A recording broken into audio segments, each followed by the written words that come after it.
Yang teman-teman, yuk kita on cam dulu. Udah jam 1 pas nih teman-teman. Istirahatnya dicukupkan dulu ya. Kita lanjut lagi nih kelas tutorial gitu. Bismillahirrahmanirrahim. Assalamualaikum warahmatullahi wabarakatuh.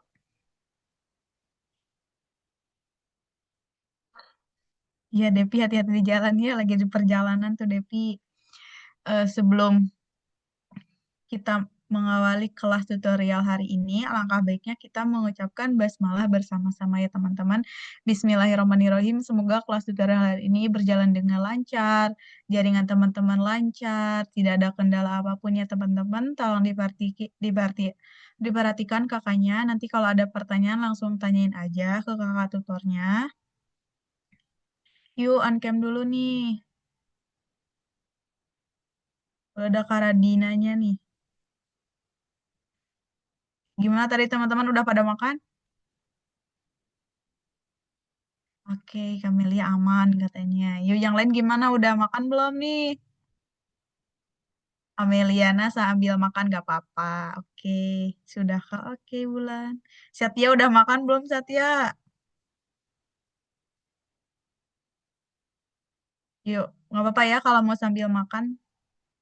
Tenang aja gitu. Santai aja ya.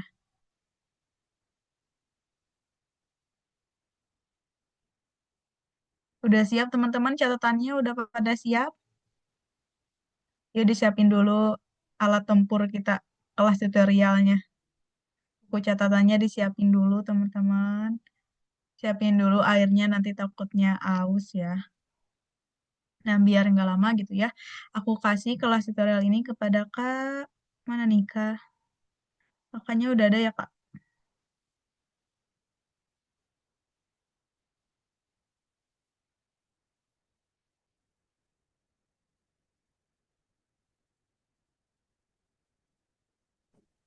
Iya, halo Kak.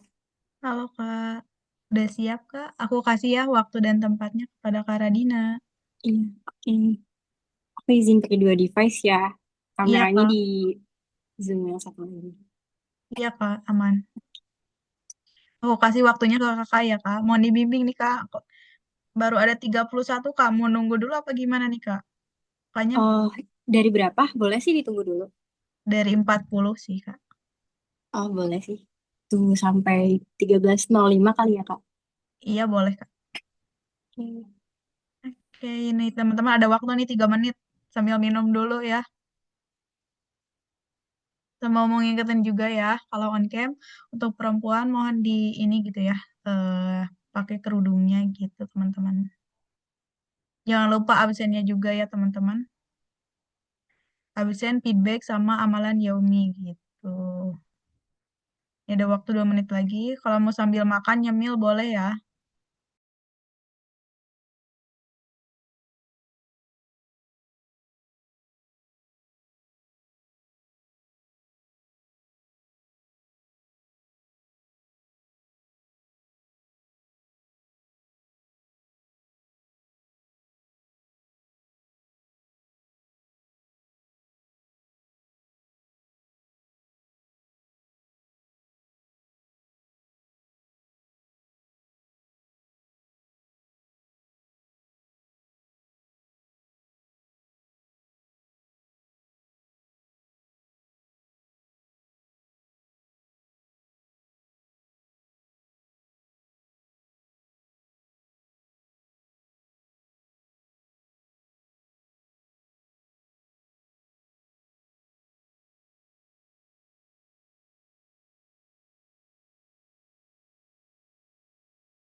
Kak Radina ini udah jam 13 lebih 5 ya Kak. Aku kasih waktu dan tempatnya ya Kak.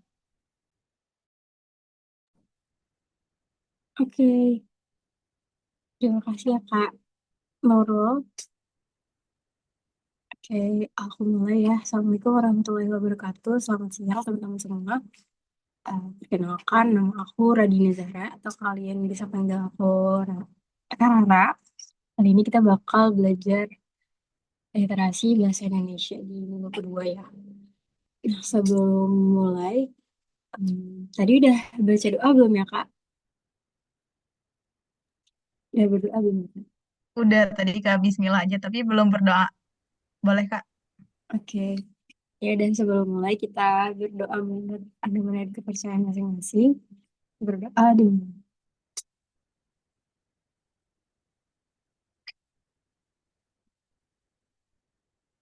Oke, berdoa dicukupkan dan dilanjutkan di lain waktu. Jadi aku ada dua device seperti yang tadi aku bilang, kameranya di device yang lain, suaranya di device yang ini. Nah, sebelum kita mulai pembahasan soal, aku mau kirim dulu soalnya di kolom chat biar bisa sama-sama dilihat soalnya. Nah, udah ya, udah dikirim. Nah, metodenya nanti kita bakal luangin waktu sekitar 1 sampai 2 menit buat baca paragraf dari setiap soal. Terus nanti kita bahas bareng-bareng dan em, aku minta tolong teman-teman juga untuk bisa responsif, entah itu di kolom chat atau kalau mau mic juga boleh. Oke, soalnya udah dikirim ya. Aku mau izin di share screen. Screen.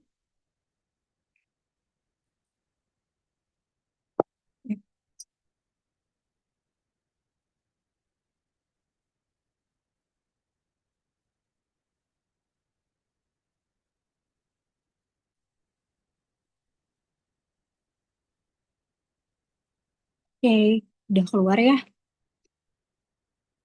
Udah terlihat soalnya. Oke.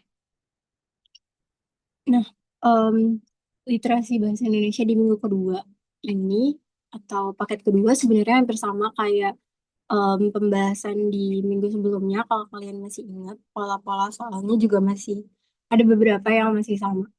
Kita langsung lihat di bacaan untuk soal.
Bentar ya teman-teman, kayaknya ada kendala dari Kak.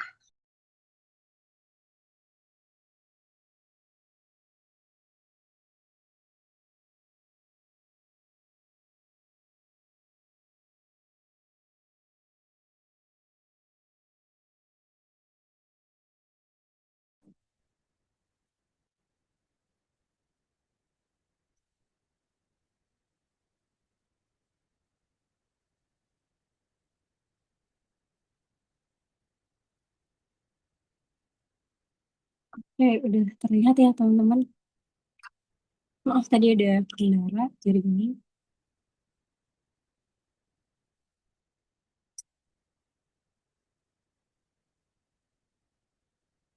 Oke, nah kita masuk ke paragraf ke bacaan yang pertama. Ini ada bacaan untuk soal nomor 1 sampai 4. Disajikan sebuah grafik di mana ada beberapa kota-kota besar di Indonesia, yaitu dari Jawa Barat, Banten, sampai dengan Papua Selatan. Ini adalah grafik 10 provinsi dengan prevalensi penyakit asma tertinggi.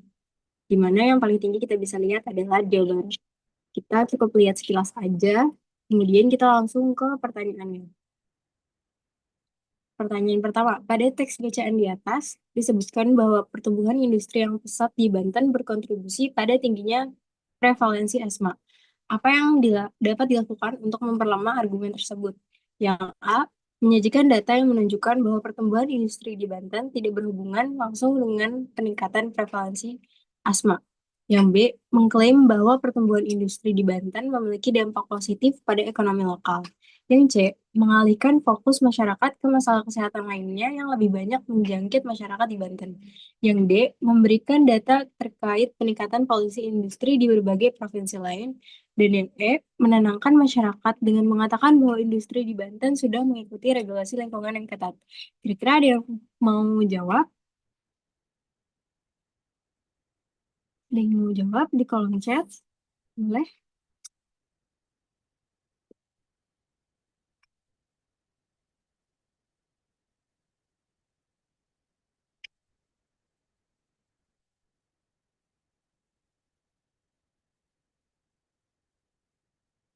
Nah, mungkin masih baca kali ya? Oh, oke. Ada yang udah jawab. Oke, pada jawab A nih. Kita langsung lihat aja ke pembahasannya.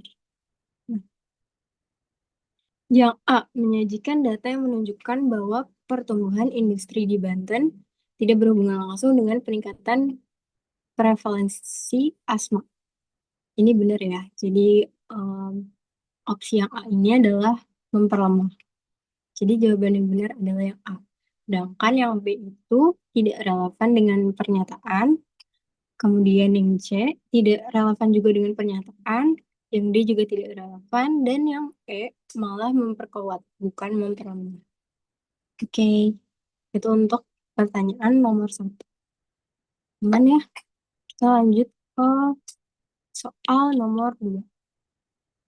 Berdasarkan informasi di atas, provinsi mana yang memiliki prevalensi asma tertinggi dan jelaskan dua faktor utama yang kemungkinan besar mempengaruhi tingginya prevalensi asma di provinsi tersebut. Ada yang mau jawab? Nomor dua. Oke, ada yang jawab B, Jawa Barat. Oke, yang lain juga jawab B ya. Benar ya, jadi tadi juga kita udah lihat di sini em, di mana angka prevalensi asma tertinggi itu ada di daerah Jawa Barat.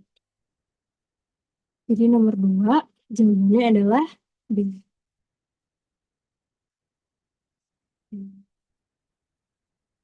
Oke, untuk nomor dua, aman ya. Yang lain yang nggak komen, semoga aman juga ya. Kita lanjut ke nomor tiga. Apa implikasi sosial dan ekonomi dari tingginya prevalensi asma di DKI Jakarta terhadap produktivitas tenaga kerja dan biaya perawatan kesehatan? Yang A, peningkatan produktivitas tenaga kerja karena lebih banyak layanan kesehatan. Yang B, penurunan produktivitas tenaga kerja dan peningkatan biaya perawatan kesehatan. Yang C, stabilitas produktivitas tenaga dengan peningkatan biaya perawatan kesehatan. Yang D, peningkatan jumlah tenaga kerja di sektor kesehatan dan penurunan biaya perawatan kesehatan. Yang E, penurunan biaya perawatan kesehatan dengan lebih banyak rumah sakit. Oke, ada yang udah jawab?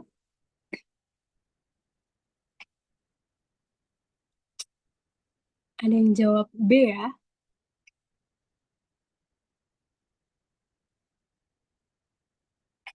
Alright. Jawabannya adalah betul. Jadi jawabannya adalah B.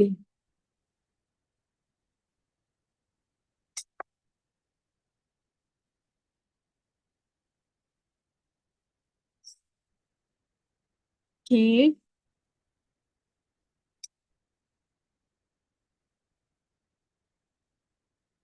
aman ya? Kita lanjut ke nomor 4.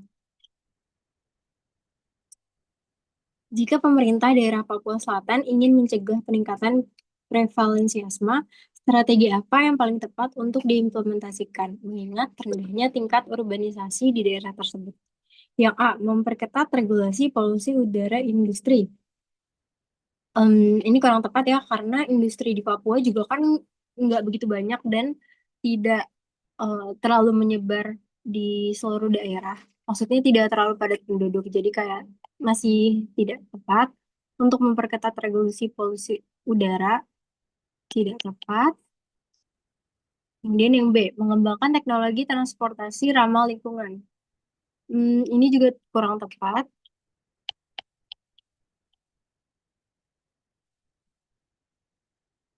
Yang C, menyediakan lebih banyak fasilitas kesehatan.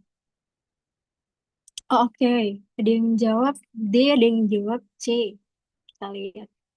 C, menyediakan lebih banyak fasilitas kesehatan. D, meningkatkan program edukasi tentang kesehatan pernapasan. Dan yang E, memperketat regulasi aktivitas industri yang ada di Papua Selatan. Ada yang mau jawab lagi? Oke, ada yang jawab D. Kita lihat.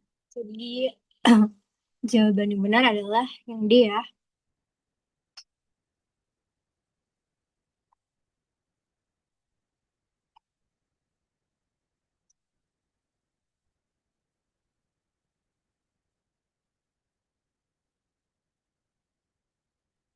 Oke, jadi kenapa jawabannya yang D? Kenapa bukan C?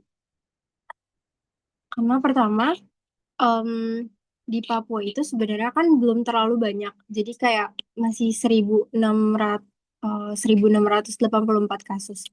Terbilang bahwa Papua ini dibandingkan dengan provinsi-provinsi lainnya itu paling rendah ya. Makanya karena paling rendah biasanya diperlukan usaha preventif dulu. Jadi seperti sosialisasi, bukan kegiatan-kegiatan lain seperti tadi membangun fasilitas kesehatan. Jadi yang tepat adalah meningkatkan program edukasi tentang kesehatan pernapasan. Ini juga ada di dalam paragraf disebut. Itu. Itu untuk nomor 4. Oke, kita lanjut ke bacaan untuk soal nomor 5 sampai dengan nomor 7. Mungkin teman-teman bisa baca dulu sekitar 1 menit sampai 13.19. Nanti kita coba bahas nomor 5.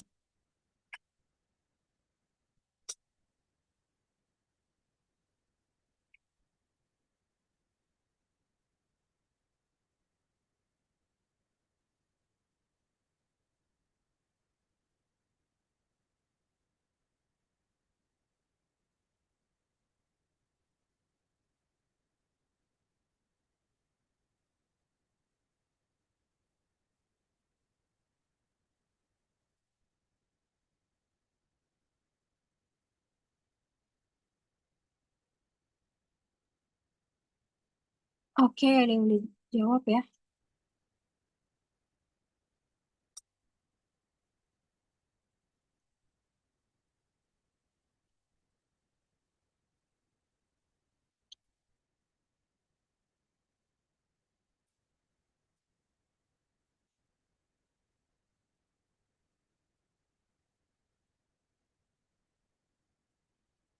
Ada yang jawab C, ada yang jawab E.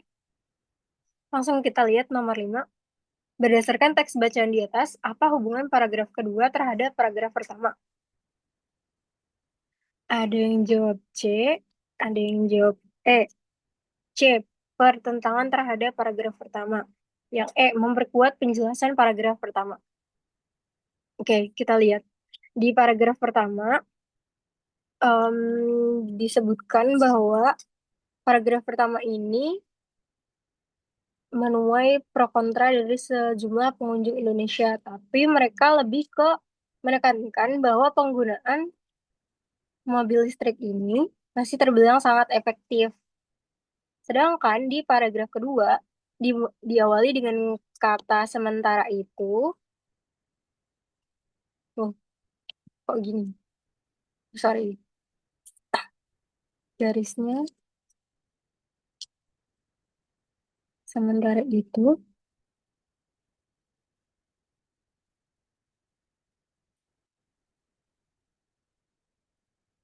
Dia bilang kurang efektif. Jadi, kedua hal ini bertentangan.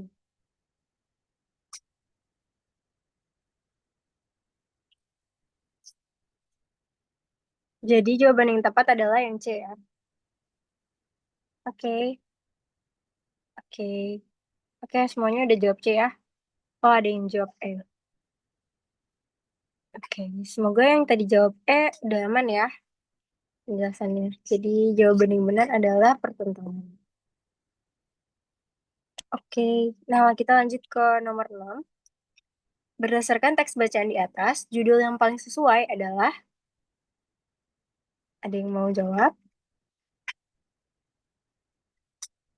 Oke, ada yang jawab A. Keuntungan dan kerugian mobil listrik dalam konteks polusi udara.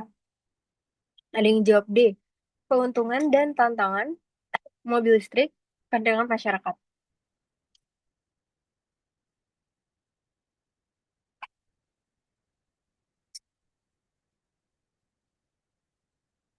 Oke, banyak yang jawab D ya. Nah, betul. Jadi jawabannya adalah yang D. Kita bisa lihat kenapa jawaban yang D.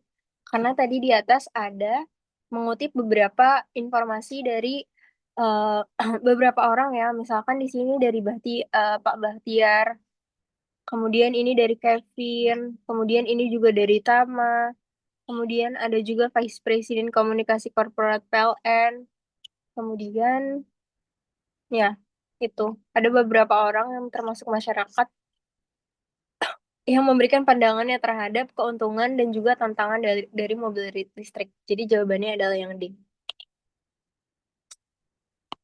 Oke. Nah, aman ya?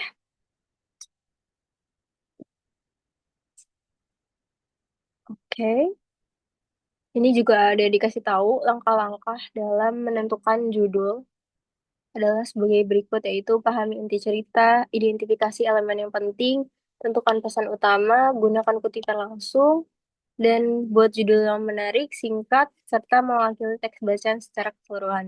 Ini secara umum, tapi kalau mau spesifik juga, tadi bisa lihat ke jawabannya langsung. Ke jawabannya langsung, kita bisa lihat yang paling unik di sini adalah disebutkan pandangan masyarakat.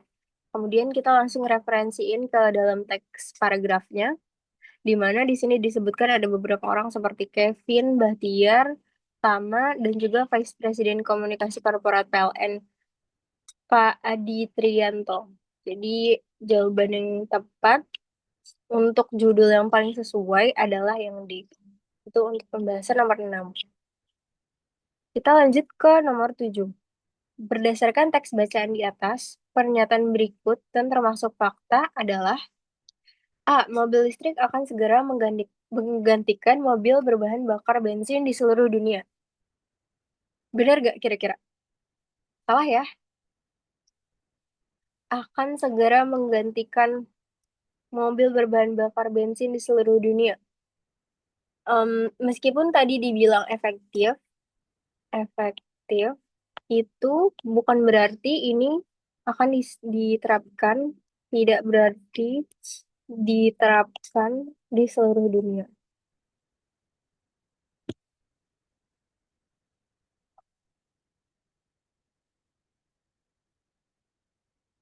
Jadi nomor yang A tidak betul. Yang B, mobil listrik adalah satu-satunya solusi untuk mengatasi krisis minyak bumi yang menipis. Em, Salah ya, karena em, kalau kita lihat sendiri, krisis minyak bumi yang menipis itu, karena aku backgroundnya adalah teknik geofisika, jadi aku lumayan tahu mengenai pasokan minyak bumi yang menipis. Jadi kalau misalkan pasokan minyak bumi itu menipis, yang kita harus tingkatkan adalah eksplorasinya. Bukan bagaimana cara dia dieksploitasi atau dihabiskan.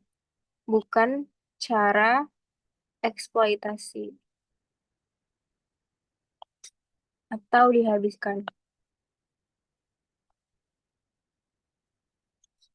Jadi kalau emang eh, ingin mengatasi krisis minyak bumi yang menipis, yang ditingkatkan adalah di tahap eksplorasi atau pencarian sumber daya, bukan mobil listrik. Jadi jawaban yang ini salah, yang B. Kemudian yang C kita lihat, peralihan mobil berbahan bakar bensin ke listrik adalah langkah yang kurang efektif.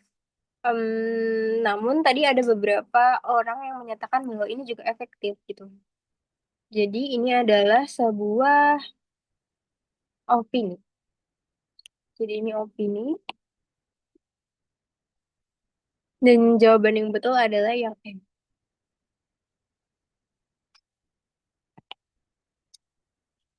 Penggunaan mobil listrik juga membuat pengendara tidak perlu memikirkan harga BBM. Karena memang kalau pakai mobil listrik, mereka tidak membeli BBM. Karena sumber dayanya sudah berbeda. Oke, kenapa bukan yang D? Karena biayanya di sini relatif murah, tidak diberikan perbandingan terhadap apa.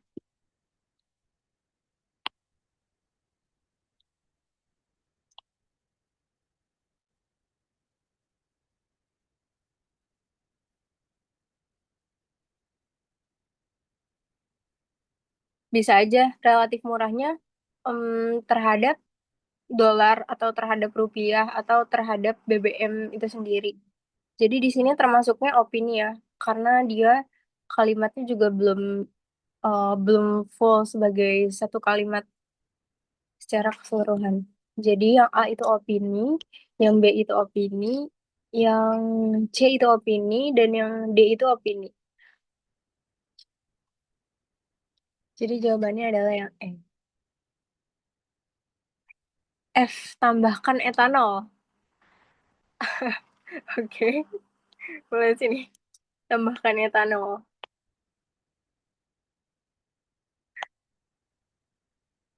Ini maksudnya berarti opini juga ya? Opini dari Satya. Satya DM. Oke, jawabannya tapi tetap yang eh Bahlil, saya suka, saya suka. Saya no comment ya.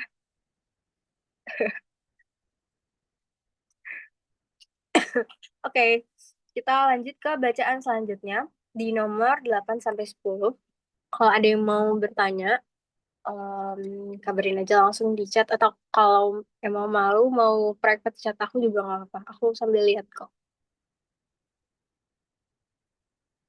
Oke, aku kasih waktu 1 menit sampai 13.29 buat baca bacaannya. Boleh dibaca keseluruhan, boleh dibaca sekilas.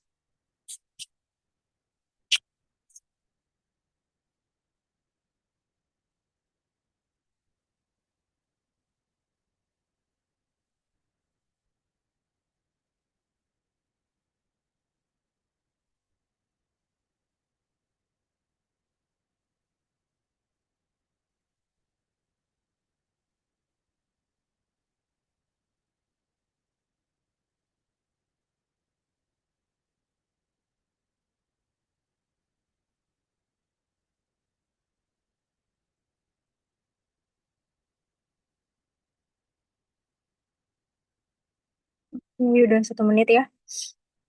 Kita langsung lihat pertanyaannya. Manakah pernyataan berikut yang paling tepat menggambarkan gagasan pokok paragraf terakhir teks? Ada yang jawab B. Jumlah kasus KDRT yang tercatat oleh Komnas Perempuan tidak mencerminkan jumlah kasus sebenarnya. Oke, kita lihat ya di paragraf terakhir. Jumlah yang dilaporkan tidak sebanding dengan angka yang terjadi secara nyata di lapangan.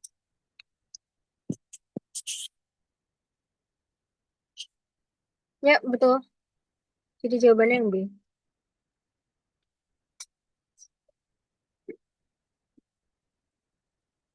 Gagasan pokok biasanya ada di kalimat utama. Kalimat utama bisa di awal atau di akhir paragraf. Dan biasanya kalimat utama ini bedanya kalimat utama dengan kalimat pendukung. Kalau kalimat pendukung tuh biasanya menjelaskan kalimat utama. mendukung kalimat utama. Biasanya dia punya em, kalimat, kan ada yang utama dan ada yang pendukung. Kalau kalimat pendukung itu ada ini, itu, tersebut, dan lain-lain. Di mana memang fungsinya adalah menjelaskan si kalimat utama. Nah, betul ya, jadi gagasan pokoknya adalah yang B. Oke,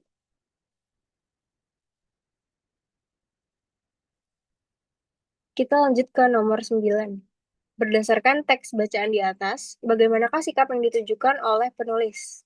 A. Memiliki keraguan bahwa kasus KDRT akan mengalami penurunan. B. Memiliki keyakinan yang kuat terhadap penurunan kasus KDRT di Indonesia. C. Merasa prihatin terhadap kondisi korban KDRT dan maraknya fenomena KDRT. D. Merasa cemas akan meningkatnya kasus KDRT di masa yang akan datang. Dan yang E. Merasa marah terhadap pelaku kasus KDRT yang telah terjadi di Indonesia. Oke. Em, oke, udah pada jawab. Jawabannya adalah yang C, betul.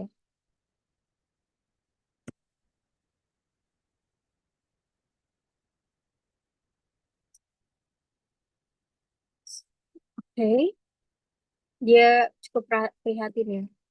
Kita lanjut ke nomor 10. Pada teks bacaan di atas telah disebutkan bahwa KDRT yang melibatkan istri dan anak perempuan merupakan kasus yang paling sering terjadi. Berdasarkan informasi ini, apa langkah paling efektif yang bisa diambil untuk mengurangi jumlah kasus KDRT di Indonesia? Ada yang jawab E. Kita lihat E apa? Mengembangkan dan menerapkan program-program berbasis komunitas yang melibatkan pendidikan masyarakat tentang pencegahan kekerasan dan pembentukan kelompok pendukung korban di tingkat lokal.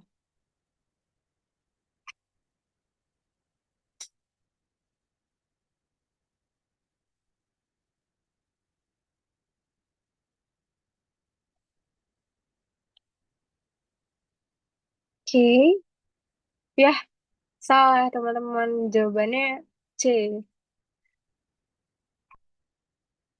Teks bacaan di atas menyebutkan, selain dari laporan Komnas Perempuan, Catahu juga mengumpulkan laporan kekerasan dari lembaga-lembaga lainnya. Dalam pengaduan yang dikompilasi oleh Lembaga Layanan Kekerasan Terhadap Istri, menduduki posisi tertinggi, yaitu 1.573 kasus sepanjang 2023.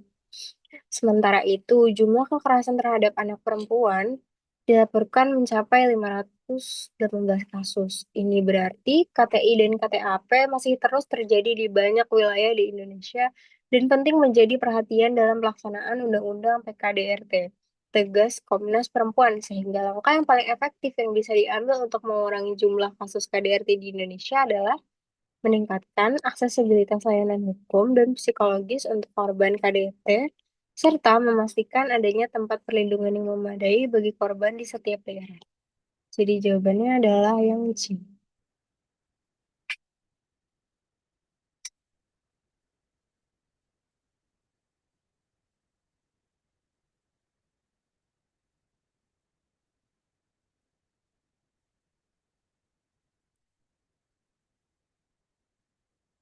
Oke, kita lanjut ke bacaan selanjutnya di nomor 11 sampai dengan nomor 13. Lihat kolom chat, kayak ada yang jawab C, 1.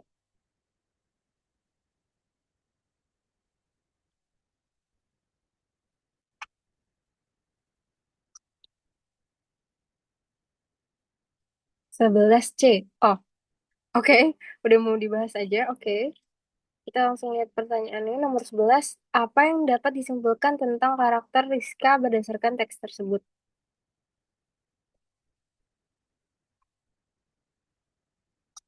Ya, benar ya. Jawaban yang C.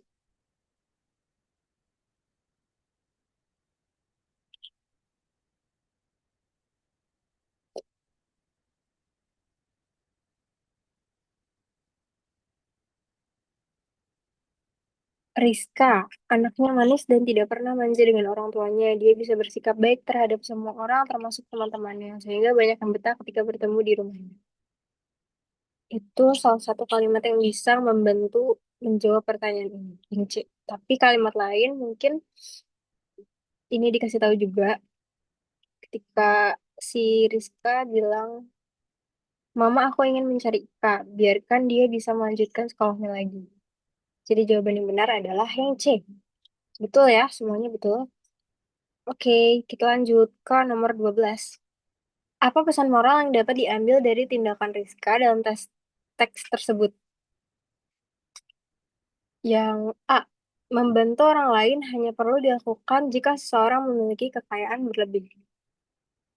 Persahabatan yang baik adalah persahabatan yang saling membantu dalam kesulitan. Membantu sahabat lebih penting daripada membantu keluarga sendiri. Pendidikan tidak penting jika seorang memiliki hubungan persahabatan yang kuat. Keluarga harus selalu menuruti keinginan anaknya dalam membantu orang lain yang kurang mampu. Oke, tahu ya jawabannya? Betul, jadi jawabannya adalah yang B. Hihi. Oke, benar semua ya?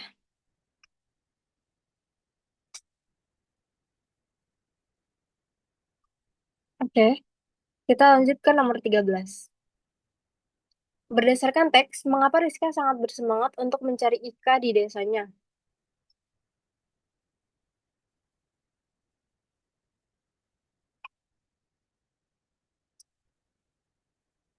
Apakah dia ingin berlibur?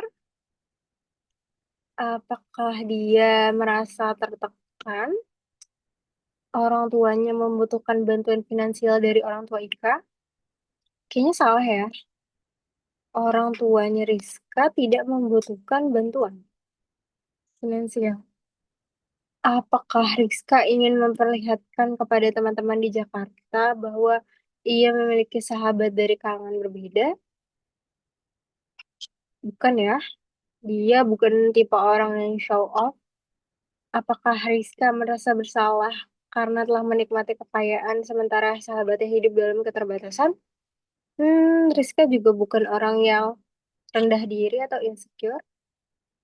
Jadi jawabannya adalah yang A.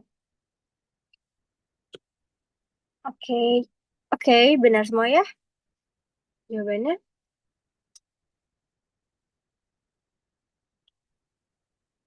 Kita lanjut ke nomor 14 sampai 16. Bacaannya boleh dibaca dulu 1 menit.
Oke, nomor 14. Kita baca soalnya. Berdasarkan teks bacaan di atas, apa peran utama hiu paus dalam menjaga keseimbangan ekosistem laut dan bagaimana hilangnya spesies ini dapat mempengaruhi lingkungan laut secara keseluruhan?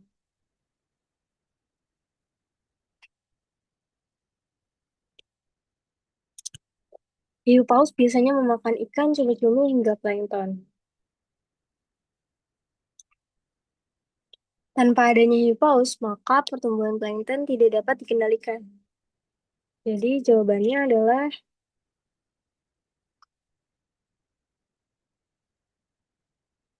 jawabannya adalah yang E, betul.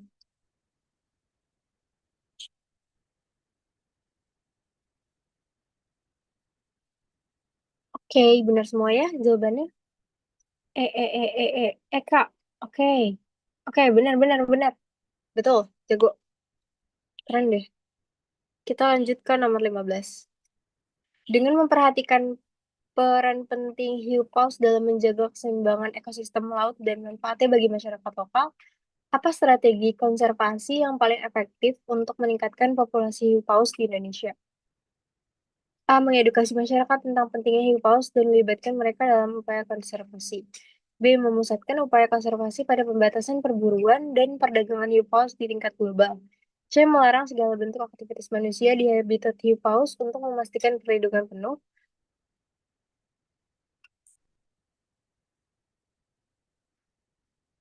D. Mengembangkan teknologi yang dapat mempercepat reproduksi hiu paus secara buatan. E. Mengintegrasikan konservasi hiu paus dalam kurikulum pendidikan nasional. A. Kak. Oke.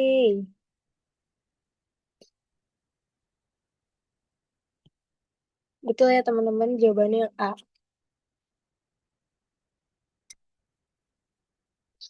Di sini kita bisa lihat di teks yang menyebutkan dengan kesadaran bersama akan pentingnya peran hiu paus dan kolaborasi antara pemerintah dan masyarakat lokal, pelestarian hiu paus niscaya dapat terus ditingkatkan dan populasi hiu paus di Indonesia bisa terus terjaga. Jadi, kuncinya adalah ke edukasi ya.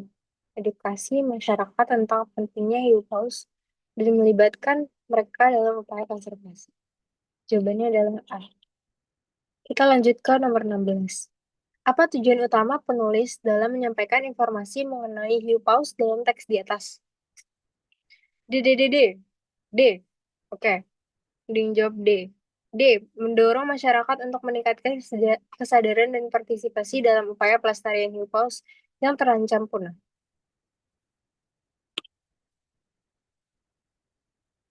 Jawabannya betul yang D.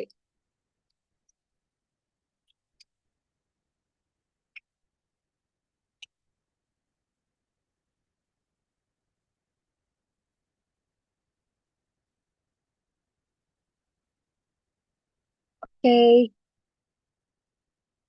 kita lanjut ke nomor 17 sampai 19. Boleh dibaca dulu sebentar.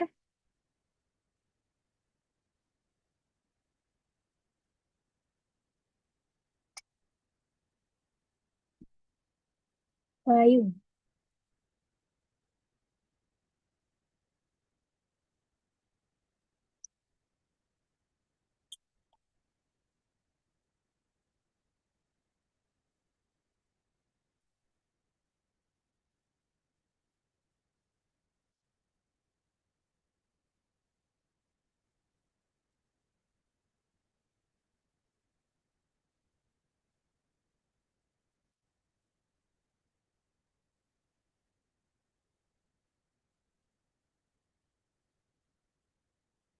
Oke, ada yang udah jawab ya? Kita lihat pertanyaannya. Setelah membaca keseluruhan teks mengenai fenomena layu, manakah kesimpulan yang paling sesuai?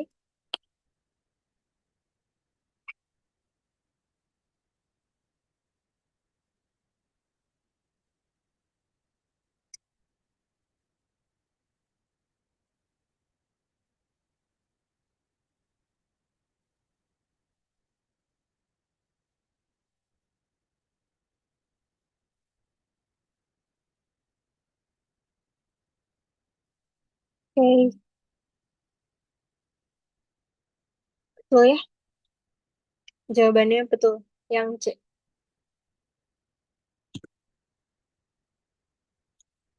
Hmm. Di paragraf pertama ya dia bilang, layung. Layung adalah fenomena cahaya kuning setelah matahari terbenam. Terus dia juga bilang, kalau sama sekali tidak berbahaya bagi mata dan dapat hilang dengan sendirinya. Tapi ada juga beberapa mitos. Orang tua bilang kalau kita dilarang untuk melihatnya karena bisa sakit mata. Jadi betul. Kesimpulan yang paling sesuai adalah yang C. Oke, kita lanjut ke soal nomor 18. Bagaimana hubungan antara paragraf kedua terhadap paragraf pertama? Paragraf kedua terhadap paragraf pertama.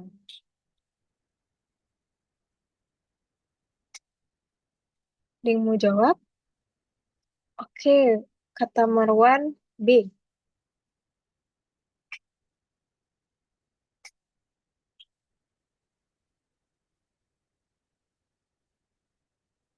Kita baca paragraf kedua merinci penjelasan paragraf pertama.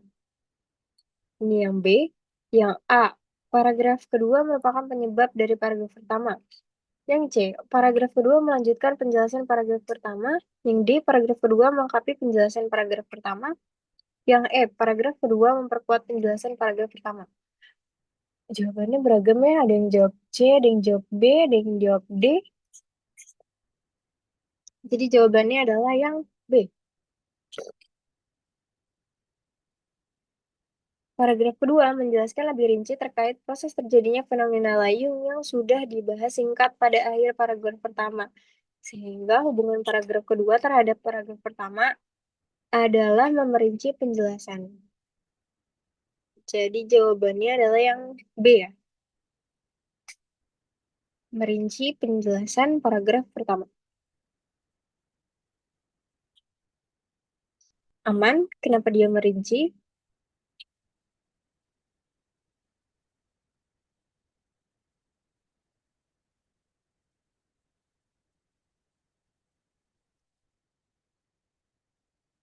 Di sini kan cuma dibilang matahari terbenam, ada matahari terbenam ada cahaya kuning. Tapi di sini lebih lebih jelas lagi sementara saat terbenam, cahaya matahari akan melewati atmosfer atau lapisan udara yang menyelimuti bumi yang lebih tebal atau lebih rapat. Kendati demikian, cahaya birunya sudah dihamburkan oleh atmosfer di wilayah sebelah barat sehingga hanya tersisa warna kuning kemerahan untuk dipantulkan. Sementara di awal dia cuma bilang adanya cahaya kuning setelah matahari terbenam. Tidak menjelaskan kenapa nih cuma ada cahaya kuning. Jadi di sini informasinya cuma sebatas warna kuning, cahaya warna kuning. Di sini dijelaskan cahaya kuning itu akibat apa. Dan ternyata ada cahaya warna biru juga. Dan ternyata ada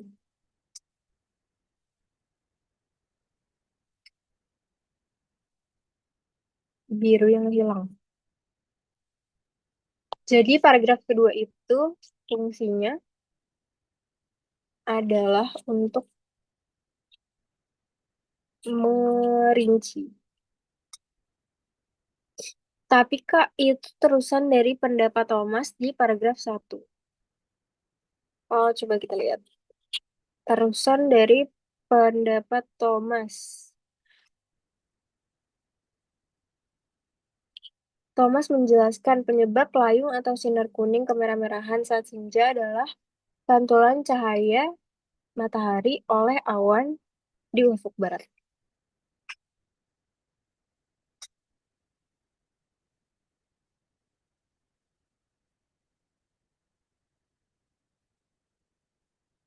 Jadi menurut kamu ini apa? Merinci atau apa?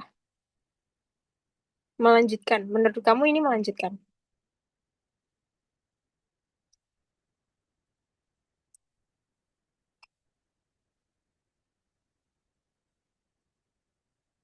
Hmm, yang lebih tepat ini merinci ya. Kalau misalkan dia melanjutkan, harusnya si em, dari dari kalimat si Thomas ini itu jadi kalimat utama di paragraf selanjutnya sih. Ini kalimat yang ini tuh harusnya dipindahin jadi di paragraf yang bawahnya. Baru itu bilangnya melanjutkan. Baru itu bisa disebut melanjutkan. Melanjutkan dari penjelasan si Thomas. Di sini cukup ambigu juga sih. Harusnya kalimat ini, kalau emang ingin dijadikan sebagai kalimat utama atau gagasan pokok, ini lebih cocok dijadikan di kalimat utama di paragraf kedua.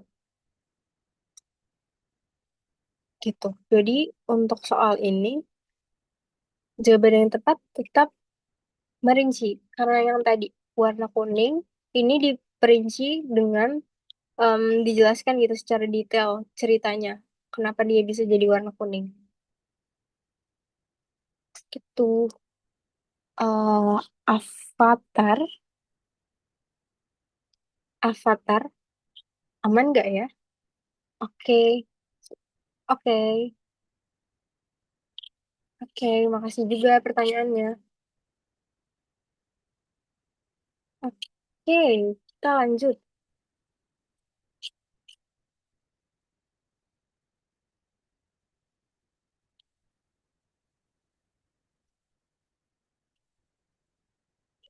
Nomor 19. Mengapa fenomena layung seringkali dianggap sebagai sesuatu yang berbahaya di beberapa daerah di Indonesia, meskipun secara ilmiah tidak demikian? Oke, ada yang jawab A, karena kurangnya pemahaman ilmiah masyarakat mengenai fenomena alam. Ada yang jawab C juga, karena adanya tradisi turun-temurun yang mempercayai efek buruk dari fenomena layung.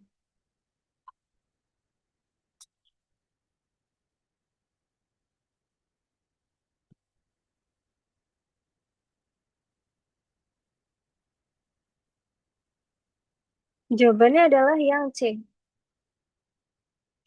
Betul ya, efek buruk di sini atau kita bisa artikan sebagai musibah.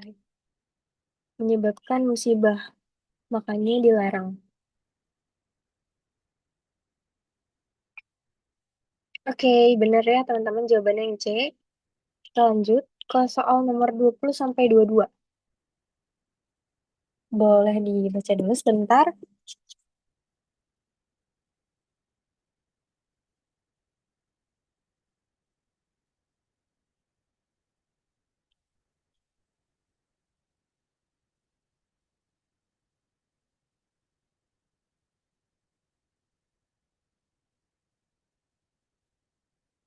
D, ada yang jawab D. Oke, kita lihat soalnya. Berdasarkan teks bacaan di atas, apa solusi yang paling tepat untuk mengatasi masalah generasi sandwich yang disebabkan oleh kesenjangan antara generasi?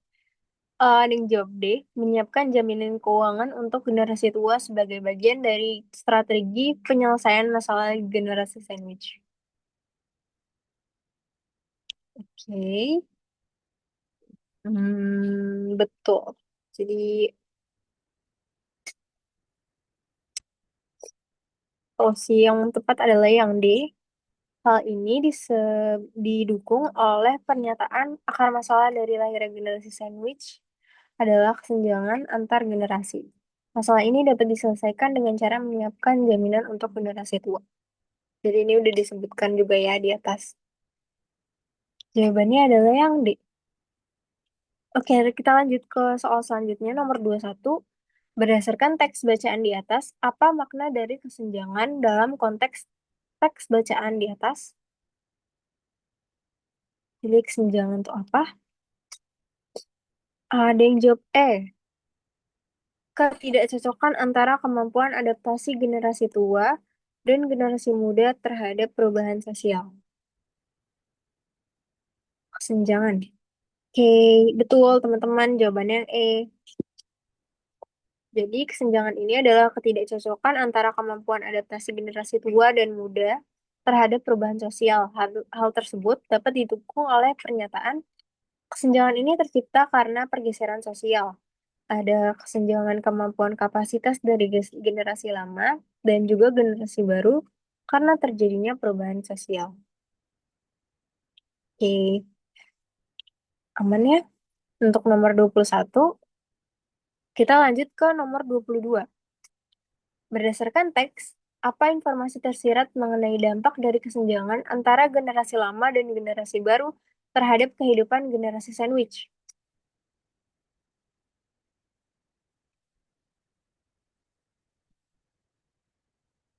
Siapa nih generasi sandwich di sini? Angkat tangan. Oh, nggak ada yang bercanda. Oke, oke. Udah banyak yang jawab nih. C, kayaknya banyak yang relate ya. Kalian jangan-jangan banyak yang relate ya, teman-teman.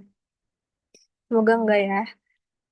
Oke, yang C itu kesenjangan ini menyebabkan generasi muda harus menanggung beban lebih besar baik secara finansial maupun sosial. Betul. Jawabannya adalah yang C.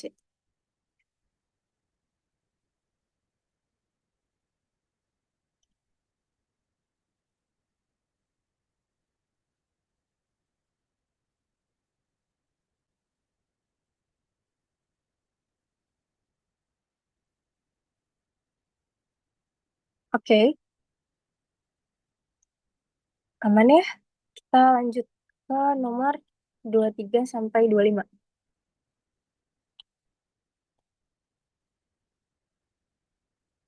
Boleh dibaca dulu sebentar?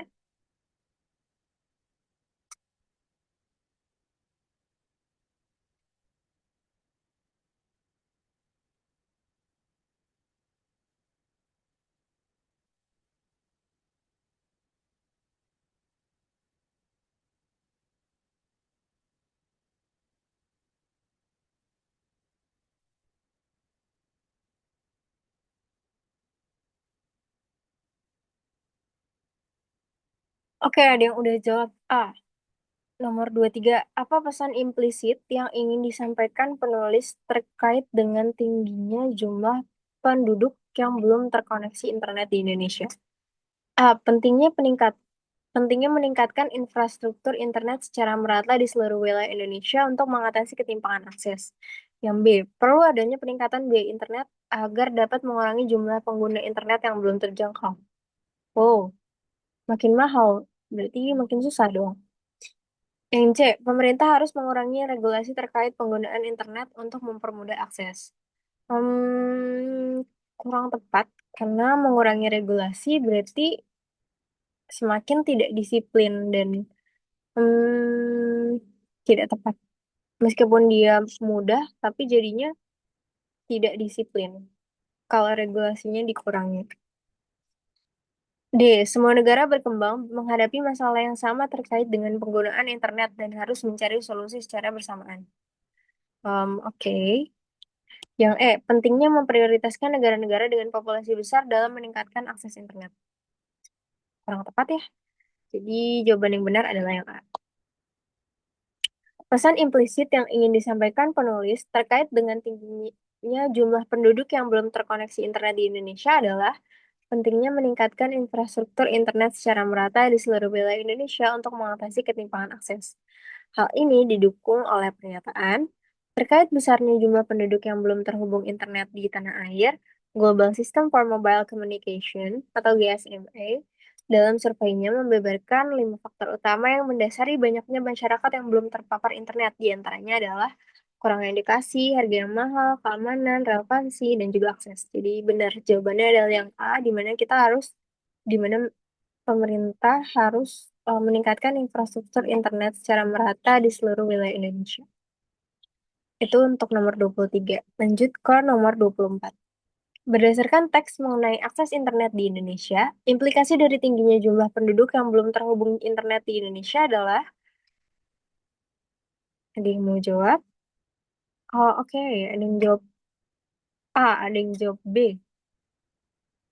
Kita lihat yang A. Kesenjangan digital yang ada dapat memperburuk ketidaksetaraan dalam pendidikan dan peluang ekonomi antara kelompok yang memiliki akses internet dan yang tidak. Yang B, pemerintah akan segera menghapus semua biaya terkait penggunaan internet untuk mengatasi masalah ini.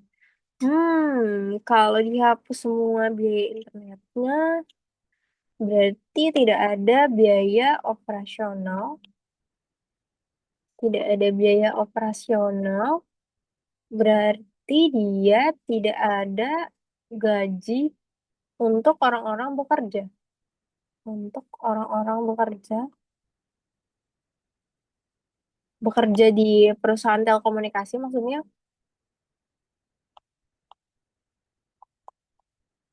Oh, sepertinya penanya habis.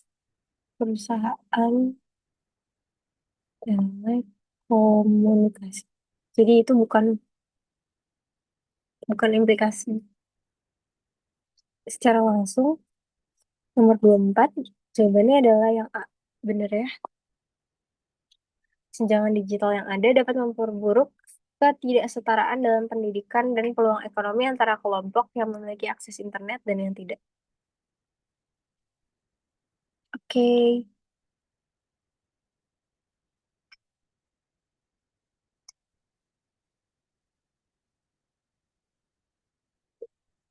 Kita ke nomor 25. Judul yang paling tepat untuk teks tersebut adalah pertanyaannya sebelumnya ya ada disuruh memberikan saran judul yang paling tepat. Oke, ada yang jawab A, ada yang jawab B, ada yang jawab D. Yang A, peningkatan pengguna internet di Indonesia dan dampaknya pada ekonomi digital. Yang B, tantangan dan peluang dalam meningkatkan akses internet di Indonesia.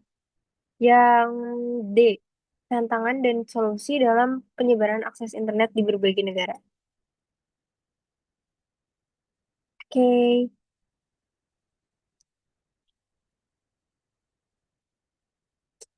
jawabannya adalah yang D, tantangan dan solusi dalam penyebaran akses internet di berbagai negara. Tantangan dan solusi. Tantangan dan solusi.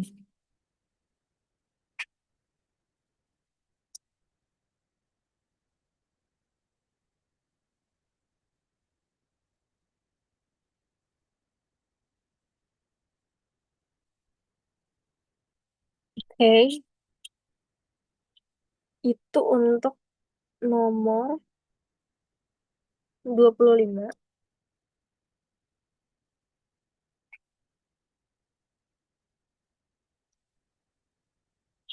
Oke, ini kunci jawabannya.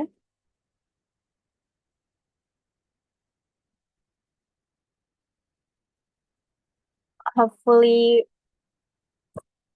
teman-teman bisa menjawab dengan benar beberapa pertanyaan yang tadi. Dan kalau kalian engah juga ada pertanyaan-pertanyaan tuh yang punya pola. Kayak pasti dia ada pertanyaan gagasan pokok, kalimat utama, pertanyaan diminta untuk menyimpulkan judul, pertanyaan membaca grafik, pertanyaan mengambil kesimpulan dari tindakan, pertanyaan benar salah, pertanyaan opini fakta, pertanyaan mengenai em, memperkuat kalimat atau memperlemah kalimat. Jadi kayaknya kalau literasi bahasa Indonesia nih emang sering-sering dibaca aja biar em, skimmingnya itu lebih cepat, terus langsung ke pertanyaannya aja, biar kita nggak terlalu habis waktunya untuk membaca yang emang tidak ditanyakan. Kecuali pertanyaannya adalah memberikan kesimpulan dari seluruh paragraf, itu baru harus dibaca semua. Itu untuk soalnya. Jadi latihan kali ini ada 25 soal. Mungkin teman-teman bisa istirahat dulu sebentar. Nanti kita akan lanjut ke kuis selama 15 menit. Atau sebelum itu ada yang mau ditanyain dulu? Ada yang mau ditanyakan dulu?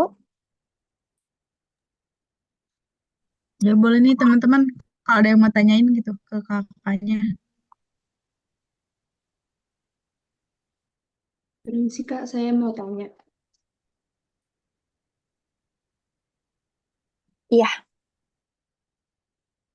Tadi saya mau tanya di bagian yang memerinci seperti itu. Nah, saya itu kadang bingung apa bedanya memerinci, melengkapi, atau menambahkan seperti itu Kak. Bisa dibantu untuk dijelaskan Kak? Terima kasih. memerinci, menambahkan, dan melengkapi ya.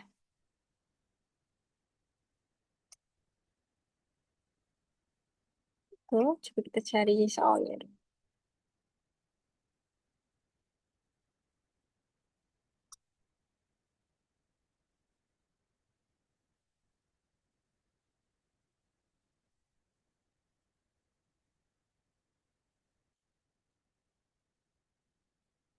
Iya,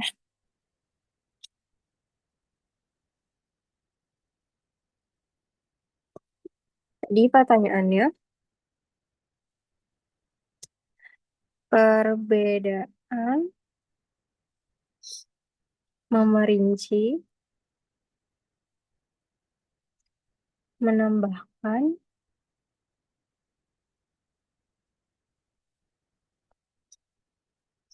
melengkapi. Oke, benar ya pertanyaannya tadi ini. Jadi kalau memerinci itu sama kayak tadi ya, kayak eh, di paragraf di paragraf 1 dia bilang layung itu warnanya kuning.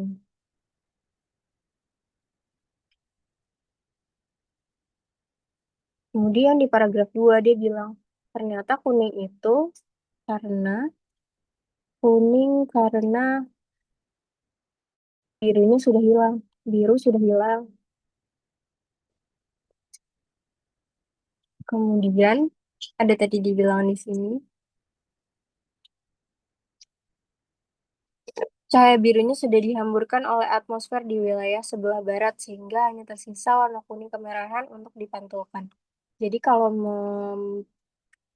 memperinci itu yang tadinya poinnya cuma ada satu doang di sini si warna kuning itu dijelaskan lebih detail lagi.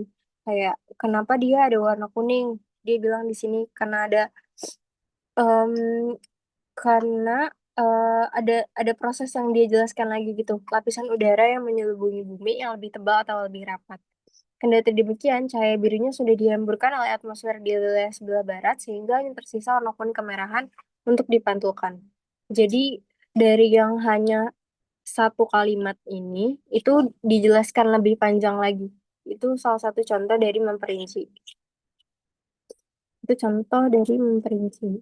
Kalau menambahkan Kalau menambahkan itu, misalkan di paragraf pertama dia bilang, em, s- em, sebentar nggak kelihatan.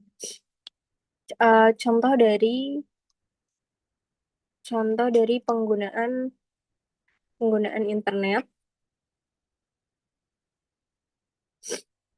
penggunaan internet itu,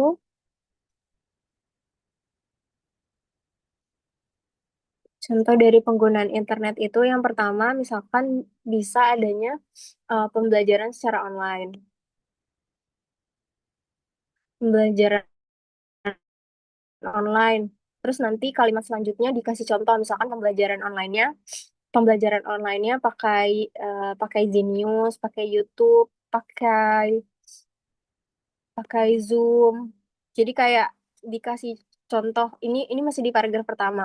Kemudian di paragraf kedua nanti dikasih contoh lain yaitu penggunaan internet. Contoh lainnya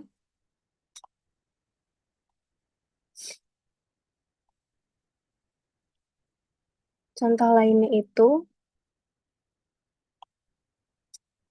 untuk untuk bekerja, untuk berkomunikasi.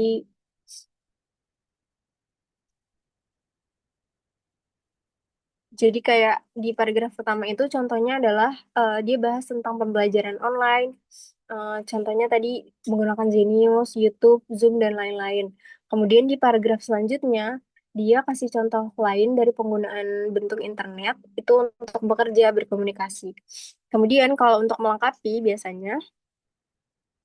melengkapi itu biasanya paragraf pertamanya itu em, udah ada satu informasi A. Kemudian dia tambahin lagi informasi B yang sekiranya belum tercover gitu di informasi A.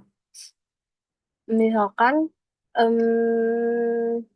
sebentar aku cari contoh. Kalau yang hmm, melengkapi itu, misalkan tadi yang internet ya, penggunaan internet. Ini kan baru dibahas penggunaan internet dari sisi positifnya aja kan, kayak tadi dari pembelajaran, kemudian untuk bekerja berkomunikasi. Nah, paragraf eh, kalau perbedaan ketika melengkapi itu, di paragraf keduanya biasanya dia ngasih tahu bahwa em, internet itu juga bisa ngasih dampak dampak lain. Tapi ini tidak bertentangan ya, tapi melengkapi gitu. Melengkapi. Jadi informasinya itu tetap beriringan, tapi dia dilengkapi. Misalkan dia bilang di sini tadi kan pembelajaran online itu salah satu contoh dari penggunaan internet, tapi di sini dilengkapi juga kalau pembelajaran online di sisi lain juga memberikan dampak yang em, tidak lebih baik dibandingkan ketika pembelajaran dilaksanakan secara langsung gitu atau eh, offline. Jadi dia ngasih tahu informasi lain mengenai online dan juga offline. Pembelajaran online dan juga pembelajaran offline. Jadi melengkapi gitu. Itu sih untuk penjelasannya, perbedaannya. Jadi kalau bisa aku simpulin, memerinci itu, misalkan tadi di paragraf pertama ada satu kalimat, di paragraf kedua itu bisa jadi dia lebih panjang gitu kalimatnya. Terus kalau yang menambahkan di paragraf pertama itu dia menjabarkan salah satu contoh, kemudian ditambahkan di paragraf selanjutnya dengan contoh lain. Kalau melengkapi itu biasanya eh, ada satu paragraf di ada satu paragraf yang menjelaskan sesuatu tentang A, kemudian di paragraf selanjutnya itu dilengkapi dengan informasi lain gitu. Contohnya adalah informasi mengenai dampak ketika pembelajaran dilaksanakan secara online atau pembelajaran dilaksanakan secara offline. Tuh, itu untuk melengkapi.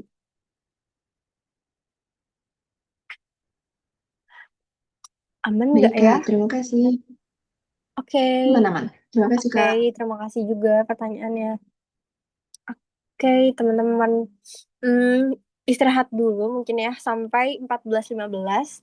Kalau ada yang mau ke kamar mandi atau ada yang mau minum atau ada yang mau baca-baca lagi, sambil aku kirim juga PDF untuk pembahasan kali ini. Nanti 14.15 kita mulai kuisnya sampai 14.30.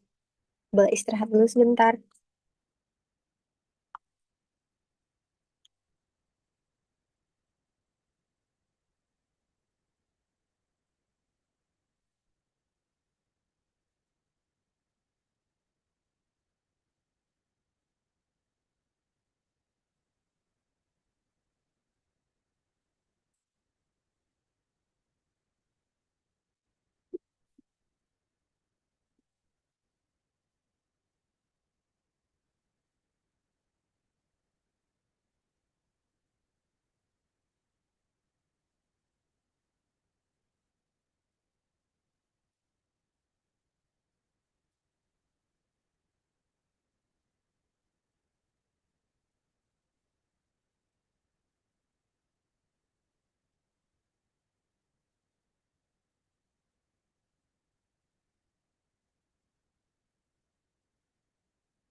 Oke, itu aku kirim link untuk kuis literasi bahasa Indonesia. Boleh dikerjain 15 menit ya sampai 14.31.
Wih, udah banyak ya yang beres ya.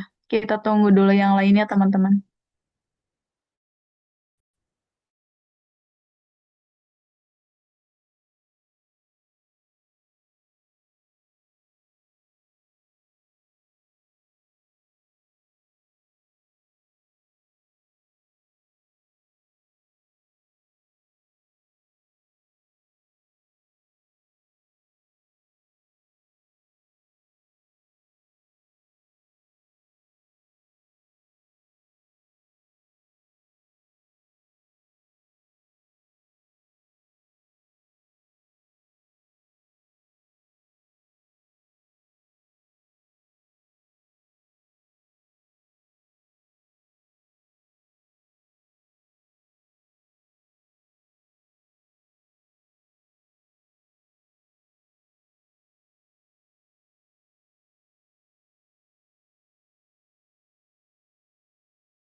Yang udah beres boleh ya sambil nyemil gitu ya.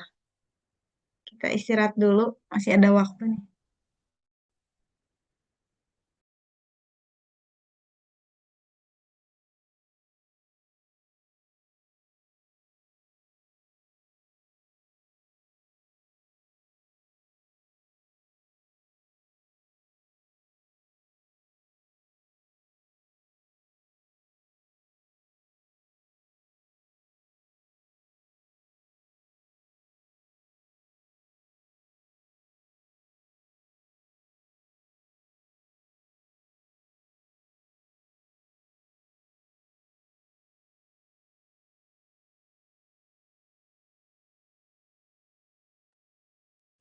Yuk, pakai dong itunya, apa, stikernya.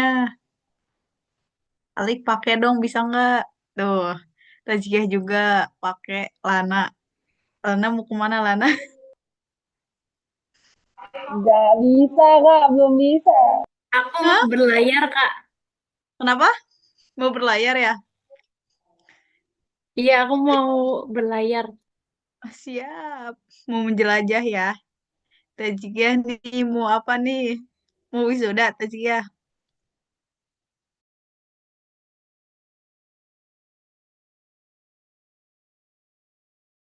Tuh Sahla mau wisuda nih Sahla nih. Alik nggak bisa, Alik. Wisnu dari tadi nggak gerak, Wisnu Marwan dari tadi nggak gerak-gerak.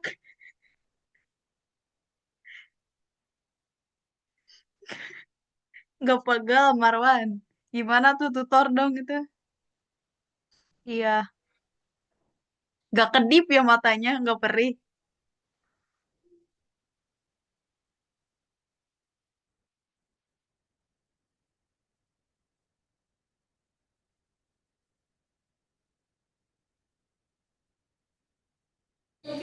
Nah, kau ketahuan, Marwan. Marwan. Sadap nih, hitam-hitam nih. Berisik. Ali nggak bisa pakai background.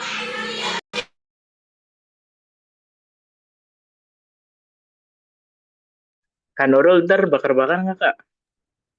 Apaan malam? Iya. Bakar. Bakar Zoom.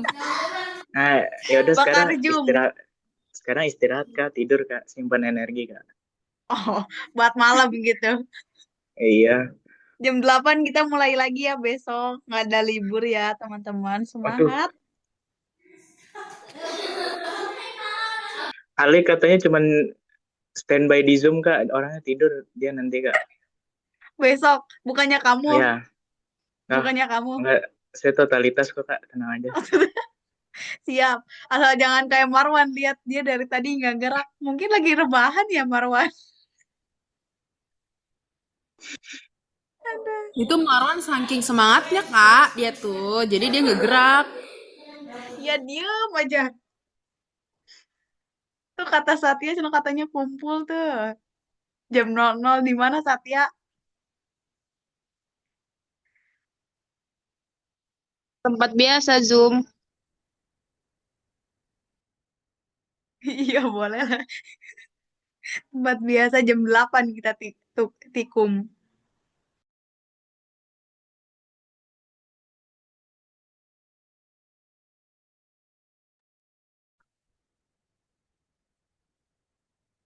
Tadi ada yang lagi dalam perjalanan ya, siapa? Depi ya? Akhirnya Marwan bergerak. Akhirnya Marwan kelihatan ya hidup. Aduh, Marwan. Gimana dong itu tutor? Dipoto dulu gitu.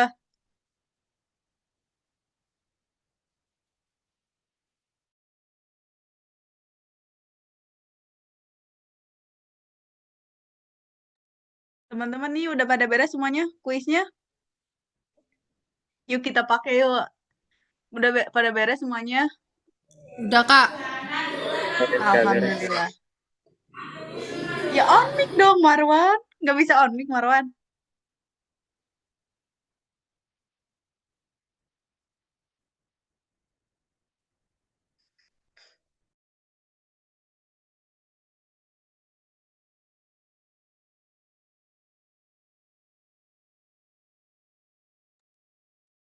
Kalian kalau mau bikin konten boleh ya. Ini ada waktu 30 menit tuh lumayan.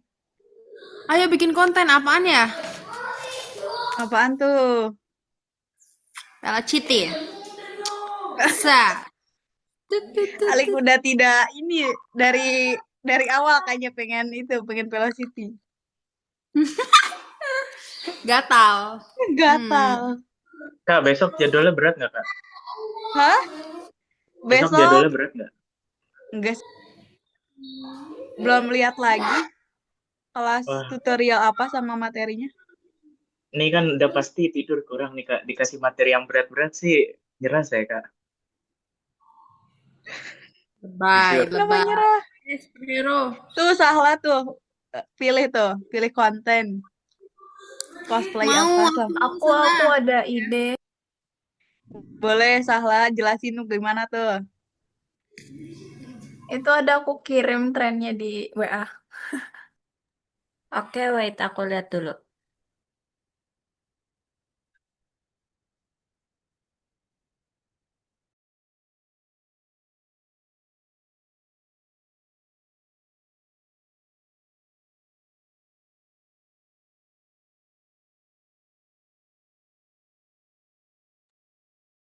Teman-teman jangan lupa abisin ya.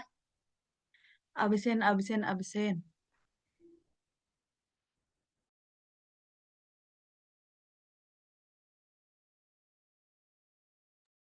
Dari Kak Radina, mau ada yang dijelasin lagi nggak Kak? Atau ada yang mau disampaikan kepada kelompok 20 nih Kak? Kamelia, jangan tidur nih Kamelia nih lihat. Jangan tidur Kamel, lihat. Iya, Bentar Kak. lagi kita beres ya. Dari aku cukup sih Kak, itu aja materi sama pembahasan soalnya. Kalau emang udah selesai, Lagi di luar, Kak. ngerjain- Lihat, ini di belakang rumah. kalau udah selesai ngerjain kuisnya, mungkin aku kembaliin lagi ke Ini di Kak belakang Nurul. rumah. Kasih semua. Jadi, kalau Semangat ya ujiannya. Oke, Makasih, Kak. Kak. Oke, Kak, makasih banyak Kak Radina atas materinya. Teman-teman ini ada mau tanya dulu nggak sebelum tutup? Terus kita nanti boleh deh tanya-tanya gitu. Kita tutup dulu kelas kelas tutorialnya. Udah aman? Boleh reaction jempolnya. Aman. Oke.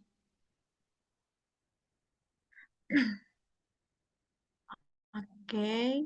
Marilah kita ucapkan Alhamdulillahirrahmanirrahim. Kelas tutorial hari ini berjalan dengan lancar ya teman-teman. Eh, nan, non apa materi-materi yang udah dijelasin sama Kak Radinya tadi, semoga diterima sama teman-teman. Nanti nilai UTBK teman-teman memuaskan gitu ya. Semoga hasilnya maksimal gitu teman-teman. Karena ini kan tinggal beberapa hari lagi gitu ya learning camp yang ke-1-nya. Nanti kita bertemu lagi di learning camp kedua teman-teman gitu. Kalau teman-teman mau mau lihat-lihat recordnya lagi kan ada di link deskripsi grup gitu ya. Nah boleh dengerin lagi gitu ya kalau teman-teman belum puas gitu pengen ngulang lagi materinya gitu teman-teman. Aku tutup. Eh, Wassalamualaikum warahmatullahi wabarakatuh. Alhamdulillah gitu ya, kelas tutorial berjalan dengan lancar.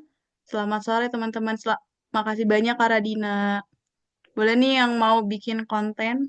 Ayo Ya itu kita konten yang dari Anissa. boleh. Kita dokum dulu bentar ya. Oke. Boleh deh, yuk. On cam Ajura, Ajura. Ini pakai filter nggak apa-apa, Kak? Nggak apa-apa, aman, aman. Satya serem mau on cam nggak? banget. Satya mau nggak?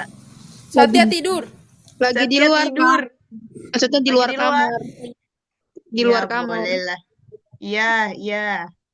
Nurbaiti, Pataya, Devi lagi di jalan kali ya? Lagi nyebut kabel. Cepat, ayo foto. Yuk, slide pertama ya. Udah dulu lah, udah. Bentar ya teman-teman, ditahan dulu. 1, 2, 3.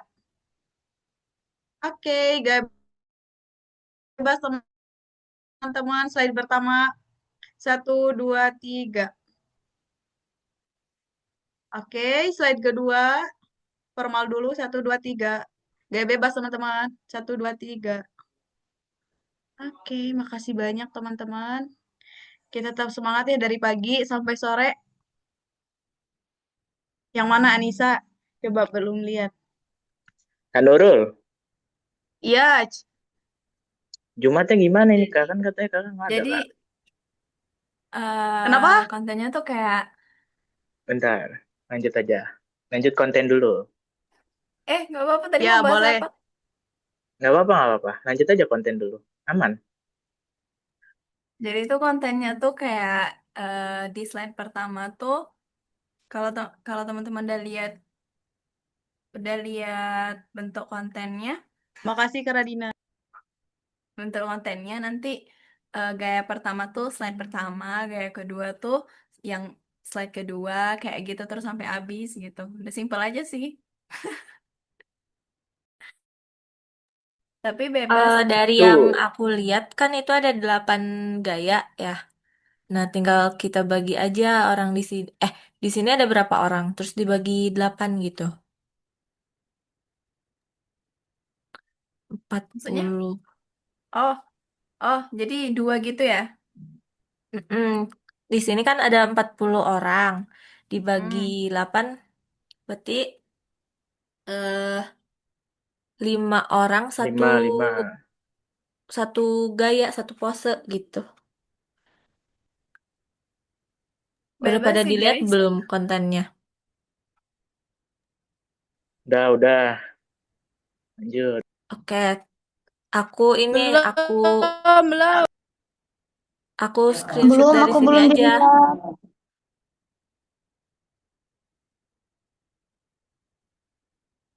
5 orang yang pertama, Kak Nurul, aku, Anissa, Alika, sama Kamelia. Ntar yang kedua aku ini.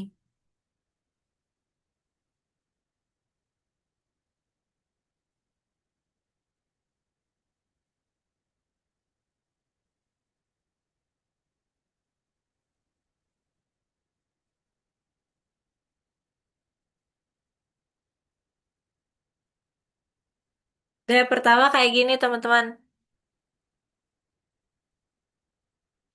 Susah juga ya, bentar. Eh,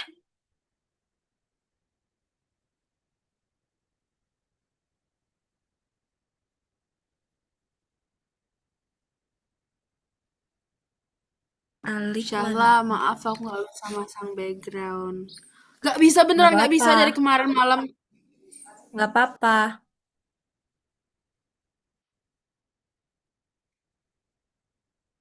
Kok hilang ya? Ntar aku pin dulu.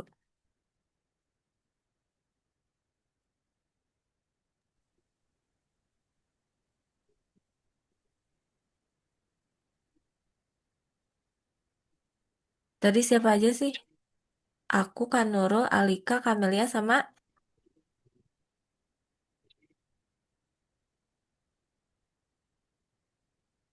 Anissa ya.